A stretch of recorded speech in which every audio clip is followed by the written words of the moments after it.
What is up, guys? Thanks for coming back to the channel. Today I'm going to be doing another install video. I got some whip lights from Kemimoto, as well as a couple of their mounts. They have these really sweet mounts that just clamp onto the roll cage. Super easy to install, and then you can adjust the angle on the mount whenever you want by using an Allen wrench. But anyways, let's go ahead and start the install.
Alright, there you go, guys. I got it all installed. Here's the remote here. Let's try red. There you go. See if I shut these lights off. Pretty sick. Really.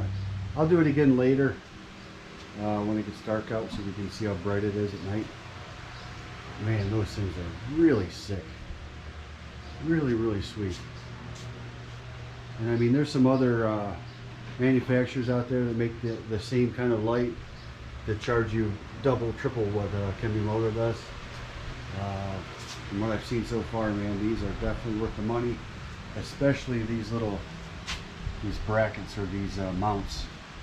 Amazing. These aren't just for whip lights, obviously. You can mount flags or whatever you want on there, but super nice. Let's try different mode here. Oh wow, that's pretty sweet. So you can change the color, you can change the speed and everything on them. There's just a million different functions. Look, it's like doing a stacking thing now. That's pretty sick.